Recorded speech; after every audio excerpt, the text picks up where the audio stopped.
The live TV, सच सबसे आगे। दोस्तों, जिन मुसलमानों से भारतीय जनता पार्टी के तमाम नेता चिढ़ते थे, नफरत करते थे, जहर फैलाते थे, मुसलमान, अजान, मस्जिद, मजार, इस्लाम, इन लोगों से चिढ़ते थे। आपको पता होगा कि भाजपा के शासन में जहां जहां राज्य में शासन है वहां वहां मुसलमानों पर कितना अत्याचार किया गया है। लेकिन अब जब सत्ता जाती हुई दिख रही है, जब जनाधार घटता हुआ नजर आ रहा है, पता लग रहा है कि हिंदू वोट अब उनको नहीं मिलने वाले हैं, तो मुसलमानों को टारगेट किया जा रहा है। मुसलमानों के सामने अब नतमस्तक नजर आ रहे हैं भारतीय जनता पार्टी के तमाम दिग्गज नेता, वो तमाम दिग्गज नेता जो खुद को चाणक्य कहते थे। अब मुसलमानों के साथ का इन्हें इंसाफ की जरूरत पड़ने लगी है, ये मांगने लगे हैं उनका वोट, और इसके लिए अब हाथ जोड़ रहे हैं, पैर पड़ रहे हैं, तमाम तरह के भ्रमित प्रचार किए जा रहे हैं। आज हम आपको सिलसिलेवार तरीके से बताने जा रहे हैं कि किस तरह से मुसलमानों के वोट की अब इन्हें दरकार होने लगी है और उसके लिए गिड़गिड़ाने लगे हैं भारतीय जनता पार्टी के तमाम नेता।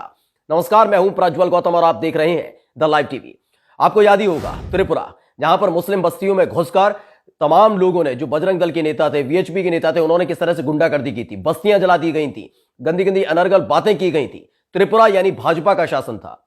हरियाणा, जहां नमाज अता नहीं करने दी जाती, हरियाणा के गुरुग्राम, हरियाणा में भाजपा की सरकार है, मनोहर लाल खट्टर मुख्यमंत्री, हरियाणा के गुरुग्राम में नमाज अता नहीं करने दी जा रही थी और जमकर गुंडागर्दी हो रही थी, तब नहीं जागे थे ये।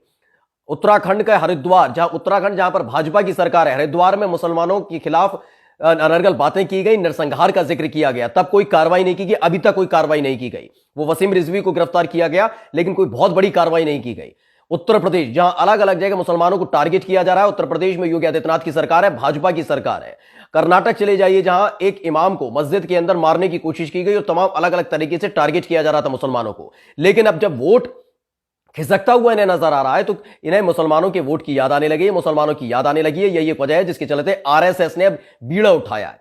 आरएसएस जो लगातार मुसलमानों के खिलाफ जहर उगलता रहा, मुसलमानों के खिलाफ बोलता रहा, अब उसने कहा है कि उनका एक मोर्चा, उनकी एक शाखा है मुस्लिम राष्ट्रीय मंच, उन्होंने कहा है कि जहां जहां भाजपा की सरकार है वहां वहां मुसलमान सबसे ज्यादा सुरक्षित है। कितने सुरक्षित है, हमने कुछ उदाहरण आपको बता दिए, विस्तार से आगे बताएंगे, लेकिन इनका किस तरीके से प्रचार किया जा रहा है, जरूरत क्यों पड़ रही है, वो बताने जा रहे हैं। सबसे पहले आपको हम दिखाते हैं एक बुकलेट। ये बुकलेट आपको नजर आ रही होगी। इस बुकलेट को अब जहां जहां 5 राज्यों में विधानसभा चुनाव होने हैं और सबसे ज्यादा उत्तर प्रदेश में इनको जरूरत पड़ रही है, उत्तर प्रदेश के अंदर मुसलमान वोटर्स की, क्योंकि इनके जो अपने वोटर्स यानी पिछड़ी जाति के थे, अनुसूचित जाति के थे, जनजाति के थे, ब्राह्मण वोटर्स, ये तमाम वोटर्स इनसे छिटक चुके हैं और अखिलेश यादव के पक्ष में पूरा माहौल बना हुआ है। यही वजह है जिसके चलते अब मुस्लिम वोटों की इनको जरूरत पड़ रही है, लेकिन उसमें भी सेंधमारी की है, क्योंकि इनको मालूम है पढ़ा लिखा युवा इनको कोई वोट नहीं देगा, इन्हें और लोग वोट नहीं देंगे, तो मुसलमान महिलाओं को अब टारगेट किया जा रहा है। सबसे पहले जो बुकलेट जारी की गई है उसे हम पढ़कर सुना देते हैं।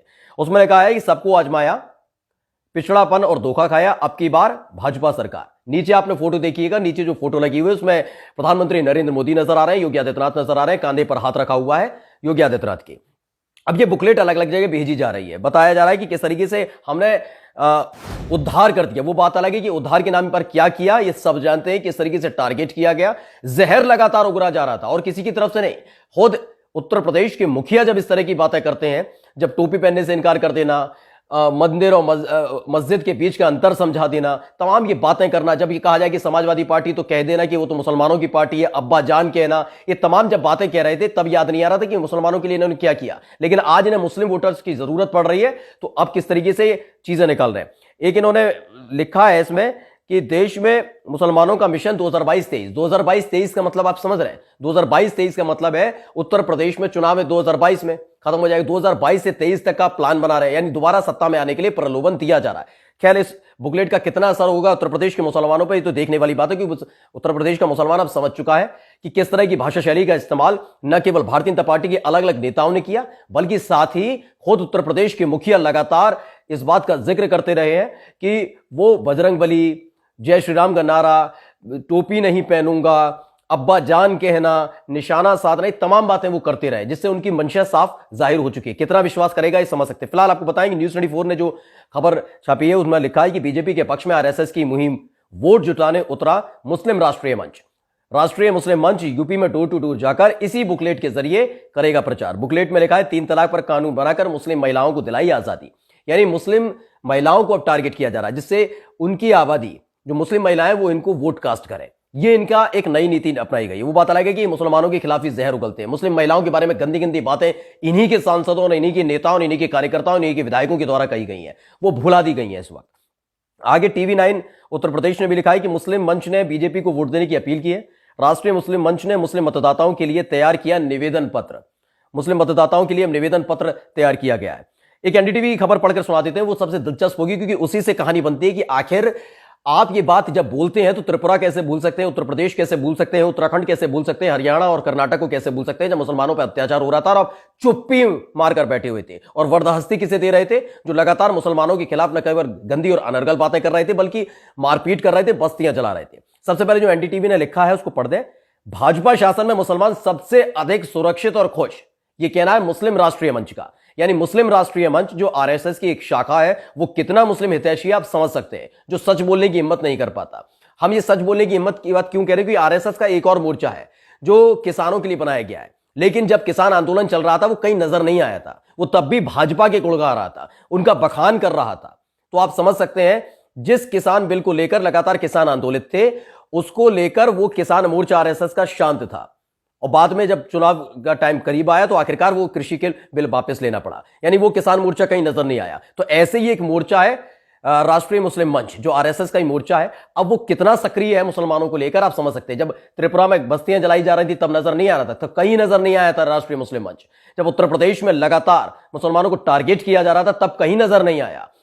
आप जाइए हरियाणा के गुरुग्राम में नमाज अता करने से रोका जा रहा था, मारा पीटा जा रहा था, जान से मारने की धमकी दी जा रही थी, मजार तोड़ी जा रही थी, मस्जिदों पर हमले किए जा रहे थे, कहीं नजर नहीं आया था ये राष्ट्रीय मुस्लिम मंच। आपको याद होगा कि उत्तराखंड के हरिद्वार में एक धर्म संसद के नाम पर किस तरह से मुसलमानों की नरसंहार की बात की जा रही थी, युवाओं को उकसाया जा रहा था, कहा जा रहा था 5,000 का मोबाइल खरीदो लेकिन हथियार महंगा खरीदो, जरूरत पड़ेगी मुसलमानों के नरसंहार के लिए कहा जा रहा था। ये तमाम बातें तब कहीं नजर नहीं आया राष्ट्रीय मुस्लिम मंच। कर्नाटक के अंदर लगातार मुस्लिम महिलाओं को, पुरुषों को निशाना बनाया जा रहा है, मस्जिदों को निशाना बनाया जा रहा है, लेकिन कहीं नजर नहीं आया राष्ट्रीय मुस्लिम मंच। तो राष्ट्रीय मुस्लिम मंच कितना मुसलमानों के प्रति संवेदनशील है यह समझा जा सकता है। फिलहाल ये क्यों है, मुस्लिम राष्ट्रीय मंच ने आरोप लगाया कि कांग्रेस, सपा और बसपा समेत जो सभी विपक्षी दलों ने मुसलमानों को केवल अपना वोट बैंक माना है और सत्ता में आने के बाद उन्होंने समुदाय के सदस्यों को गरीबी, अशिक्षा, पिछड़ापन और 3 तलाक जैसे अत्याचार दिए। ये इनका कहना है, लेकिन ये हो सकता है रोजगार के तौर पर या उसके तौर पर ये बोले, लेकिन अब सबसे बड़ा सवाल इन्हीं से ये उठता है। आप हिंदू हितैषी होने की बात करते हैं, बताइए कितनों को रोजगार मिला? उत्तर प्रदेश के अंदर रोजगार के मतलब मनरेगा मतलब मजदूर बना दिए गए, और उसी पर पीठ थपथपाते हैं अपनी मुख्यमंत्री योगी आदित्यनाथ की। देखिए हमने कितने करोड़ लोगों को नौकरी दे दी। नौकरी के नाम पर पूछा है तो बता देता कि मनरेगा का आंकड़ा दे दिया जाता है कि मनरेगा के तहत हमने युवाओं को नौकरी दी है। मनरेगा मजदूरी का काम करवाती है, यानी पढ़े लिखे लोगों को मजदूर बना दिया। यह भारतीय जनता पार्टी की नीति है, इस तरीके से रोजगार दिया जाता है। आप अपनों के नहीं हुए, जिन मुसलमानों के खिलाफ आप जहर उगलते हैं, नफरत की बात करते हैं, अब उनके क्या होंगे? और सबसे बड़ा सवाल इस आरएसएस से है। इन आरएसएस के लोगों ने, इन लोगों ने, संघियों ने किस तरीके से बनाया है पूरा प्रोजेक्ट कि अब राष्ट्रीय मुस्लिम मंच बनाकर टारगेट किया जा रहा है, भ्रमित करने की कोशिश की जा रही है, गिड़गिड़ाया जा रहा है कि वोट दे दीजिए। भाजपा को आपके वोटों की अब दरकार है। फिलहाल इन सब चीजों को ध्यान रख रहा है मुसलमान, और मुसलमान इसी के आधार पर वोट कास्ट करेगा, चाहे कितने ये बुकलेट बंटवाले या कुछ भी कर ले। फिलहाल हालात यही बने हुए हैं। मुसलमान अब उत्तर प्रदेश का जागा हुआ है, उसे मालूम है, उसे त्रिपुरा मालूम है, उसे हरियाणा मालूम है, उसे उत्तराखंड मालूम है, उसे उत्तर प्रदेश मालूम है, और कर्नाटक भी पता है कि वहां पर किस हद तक यहां पर अत्याचार किए गए, उनको निशाना बनाया गया। नमस्कार। द लाइव टीवी, सच सबसे आगे।